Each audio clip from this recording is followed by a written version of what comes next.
Hey everybody, Preston Poulter here with Pocket Jacks Comics. White Lily 4 just concluded on Kickstarter. We raised, let's see, how much did we get?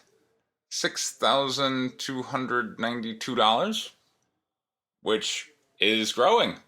And, I get a lot of people throwing flack, particularly if they're in Comicsgate, because, it's essentially they're like, oh, well, our e-celebs have not blessed you, and in fact they don't like you, therefore you're no one and no one will buy your comic. And that's demonstrably untrue. In this particular case, we had 280 backers in this campaign, and I get people throwing shade that unless it's bigger than some number that they just arbitrarily set, well then it doesn't mean anything. And I find that kind of a strange stance. So I'm happy with this performance, and I wanted to take you through kind of my mindset in putting it together, because I do have people ask me, like, well, gosh, why are you pricing your comic books so low? And aren't you losing money given, the quality of artwork that you've got from those fantastic artists you've managed to secure?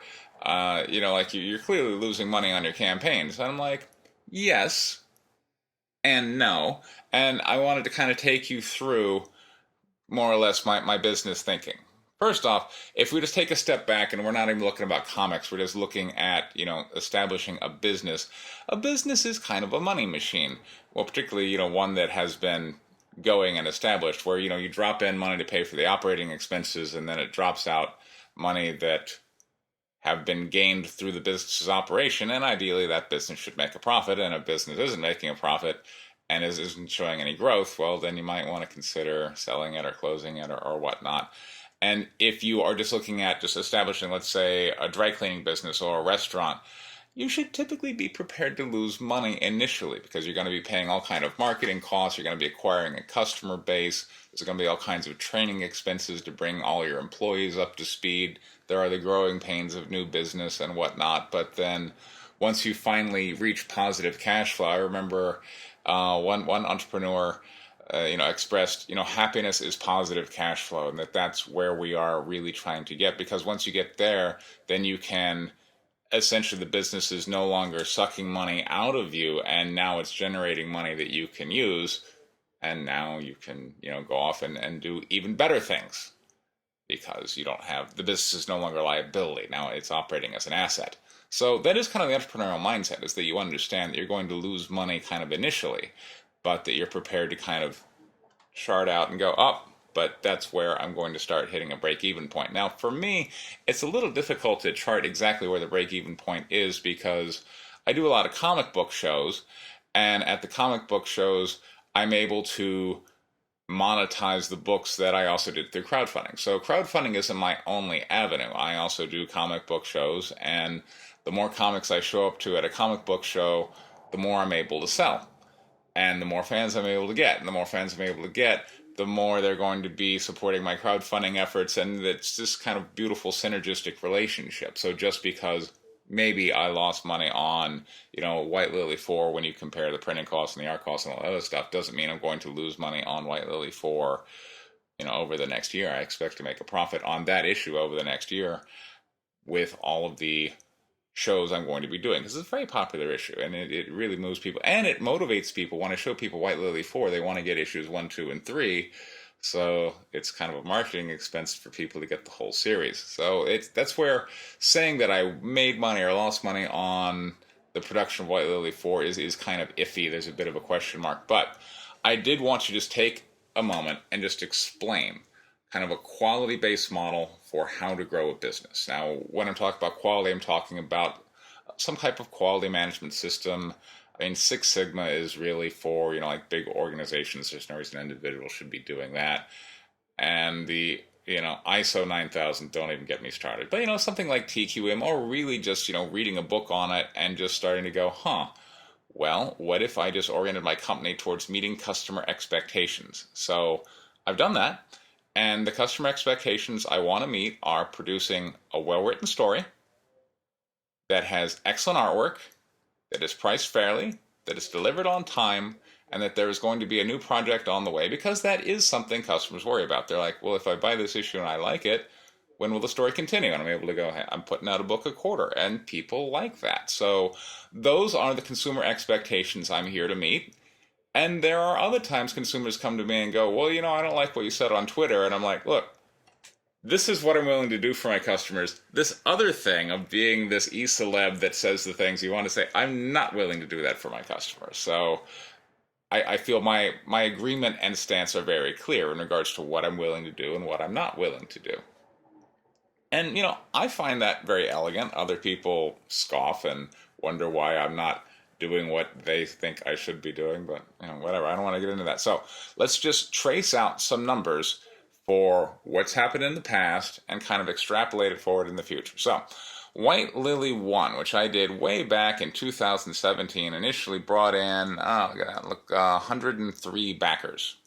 And these were mostly friends of mine who really wanted it to succeed. And so they were kind of giving money based on, Preston, we want this to succeed. And my average was really high. It was, basically $40 per backer. And I appreciate all my friends. Thank you so very much. So that was White Lily 1. And then White Lily 2, I saw a drop off of people who were backing it just based on friends. And now I'm starting to get people who were actually just looking for the book itself. And so my backer count went up. It went up to 140. And the amount of money I raised was $4,500. So the amount I was able to gain per backer came down because, I still had some friends backing and just, throwing me some cash. But now I was starting to kind of get more of the mix of like actual consumers who were just trying to decide whether they wanted to back my project or back some other competing project because they weren't personally tied to me. And then White Lily 3, 222 backers came in, which was a phenomenal growth in terms of backer count. That was, let me see, I got this on my little spreadsheet here. That was 59% increase in backers. Now, part of that was because there was a year between White Lily 2, which was White Lily 2 was May of 2018, and then White Lily 3 was June of 2019, so just this year. And between that time, I'd done all these comic shows, and I got all these email addresses, and so I had a lot of pent-up interest in White Lily 3, and then that showed. Boom, there it was. 59% growth. But then, same year, I just concluded here in November 2019, just a few months later, and my backers went up again. This time I had 222 backers, which is a growth of 29%.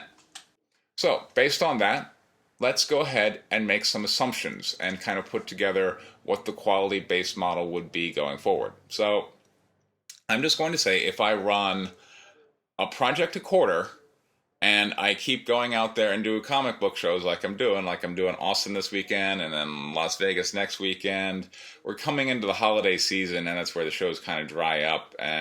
But then January, I'm doing Wizard World in New Orleans, and the convention season is going to get back underway, and I'm going to get back out there because I love meeting people and doing shows and selling product and meeting fans, and it's wonderful. So let's assume that if I do a book a quarter, I'm going to get a 20% increase in backers. Now the next one's going to be Guinevere and the Vanilla Factory 2. That one's going to be a little dicey because I'm going to be kind of launching it in and around Christmas, which is notoriously a bad time. But let's just say, for the sake of argument, that I launch Guinevere 2 and it fails to hit its goal.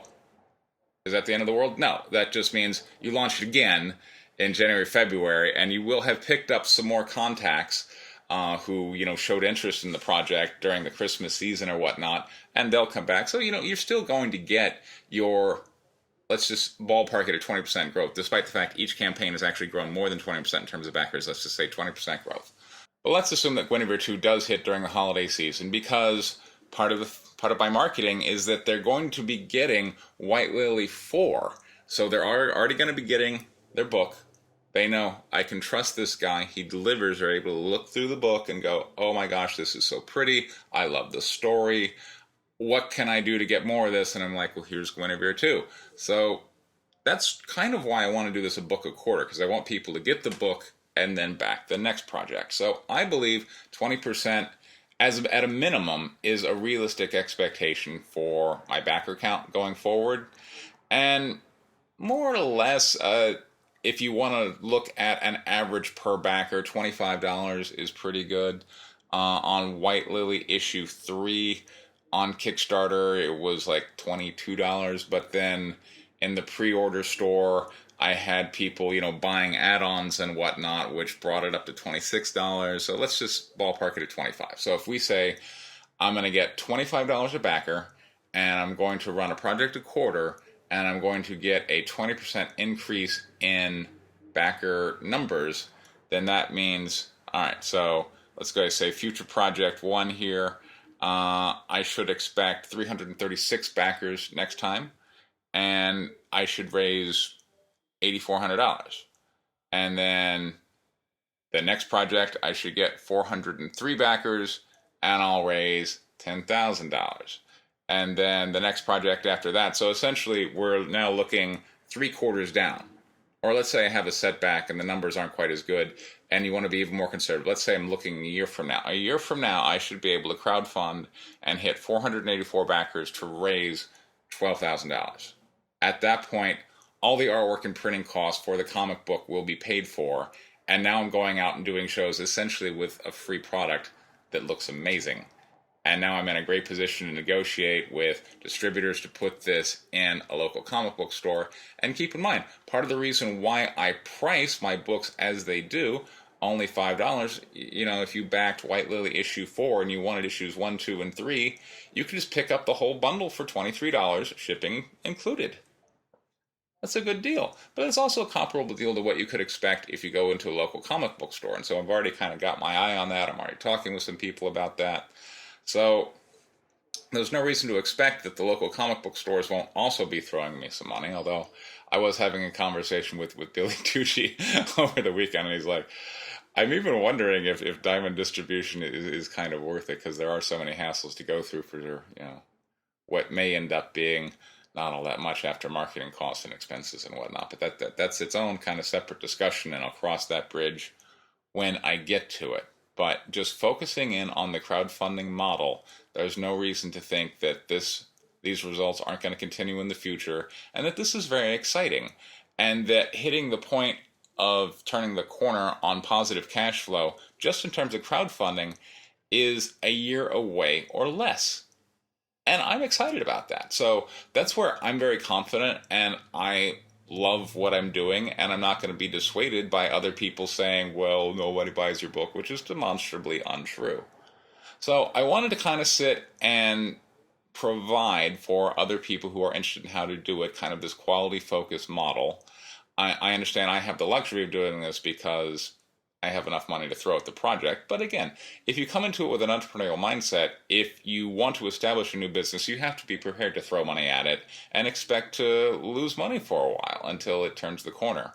For me, it would be turning the corner in a year or less, and I find that very exciting, because if you keep extrapolating, pretty soon you're making bank just on the crowdfunding efforts, and I think that's wonderful. I mean, I did Tucson Comic Con, and I was hanging out with Brian Polito, and there's a guy who he's just able to keep going back to the well, and each time the well gets bigger, and he's well into the 6 figures. And look, he doesn't have a YouTube channel or get noisy about it. And that's the other thing. People are like, well, you got to have a YouTube channel. I mean, you do, but you don't. There's no reason to believe that YouTube is a requirement, or that e-celeb status is a requirement, or that you need the blessings of anyone. Really, if you've got enough money to throw at it and you're able to put a good product out there, then this is a perfectly fine model to pursue. This has been Preston Poulter with Pocket Jacks Comics. Thank you very much for your time. Take care.